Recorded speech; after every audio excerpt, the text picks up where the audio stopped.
নমস্কার বন্ধুরা, আজকে চলে এসেছি চিকেন ললিপপ রেসিপি নিয়ে। চিকেন ললিপপ বানানোর জন্য আমি একটা পেস্ট বানিয়ে নিচ্ছি। নিলাম কটা কাঁচা লঙ্কা, রসুন, আদা আর কিছুটা পেঁয়াজ কুচি। এটা আমি বেটে নেব। এখানে নিয়ে নিয়েছি চিকেনের লেগ পিস। চিকেন ললিপপ বানাতে গেলে কিন্তু লেগ পিস লাগবে। এর মধ্যে দিয়ে দিচ্ছি ভিনিগার 1 চামচ, আর যে পেস্টটা বানালাম সেটা, এটাও 2 চামচের মতো দিলাম। দিচ্ছি 1 চামচ সয়া সস, দিচ্ছি স্বাদ মতো নুন আর গোলমরিচের গুঁড়ো। এটা খুব ভালো করে মাখিয়ে নিয়ে বেশ কিছুক্ষণের জন্য রেখে দেবো। ততক্ষণ এখানে আমি কেটে নিয়েছি ক্যাপসিকাম, আদা রসুনের কুচি, পেঁয়াজ কুচি, লঙ্কা কুচি। এবার লেগ পিসগুলোর মধ্যে একটা ডিম ফাটিয়ে দিয়ে দিলাম,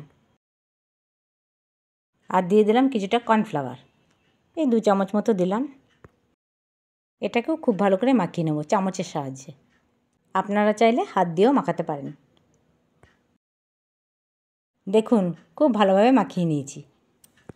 এবারে এর মধ্যে দিয়ে দেবো কিছুটা ময়দা। ময়দা দিলে বাইন্ডিংটা খুব ভালো হয়। এটাও খুব ভালো করে মিক্স করে নিচ্ছি। চলুন এবারে এগুলো ভাজবো। কড়াই বসিয়ে বেশ খানিকটা সাদা তেল দিয়ে দিলাম।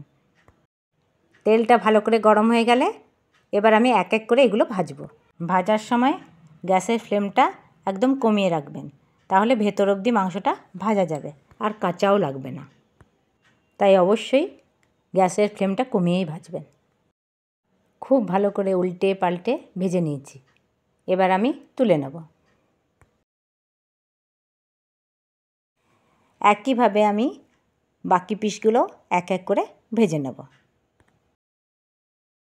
এটাও ভাজা হয়ে গেছে, তুলে নিচ্ছি।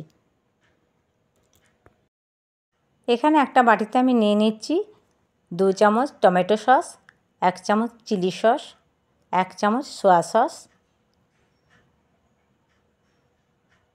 আর নিয়ে নিচ্ছি আমি 1 চামচ কর্নফ্লাওয়ার। সবটা ভালো করে মিশিয়ে রেখে দিচ্ছি। এবারে ওই তেলের মধ্যে দিয়ে দিচ্ছি আদা কুচি, রসুন কুচি আর পেঁয়াজ কুচি। এটা একটু ভাজা ভাজা হয়ে গেলে আমি ক্যাপসিকামটা দেব। দিয়ে দিচ্ছি ক্যাপসিকাম কুচি, ভালো করে ভেজে নেব। ক্যাপসিকামটা ছোট ছোট করে কেটেছি, তাহলে তাড়াতাড়ি ভাজা হয়ে যাবে। কাঁচা লঙ্কা কুচিগুলো আমি দিয়ে দিলাম। এবার আমি আগে থেকে রেডি করে রাখা ওই সসটা দিয়ে দিলাম। এটাও আমি ভালো করে মিশিয়ে নেব। এবারে দিয়ে দিচ্ছি আমি আগে থেকে ভেজে রাখা চিকেনের লেগ পিসগুলো, মানে ললিপপগুলো। লেগ পিসগুলোকে এবারে ভালো করে সসের মধ্যে মিশিয়ে নিই।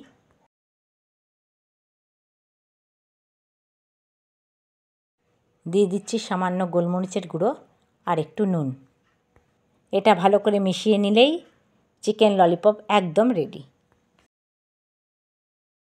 তো চিকেন ললিপপের রেসিপিটি আপনারা একবার হলেও ট্রাই করবেন। খেতে তো খুবই ভালো লাগে। তাহলে রেসিপিটি কেমন লাগলো কমেন্ট করে জানাবেন। ভালো লাগলে একটি লাইক করে দেবেন এবং ফলো করে পাশে থাকবেন।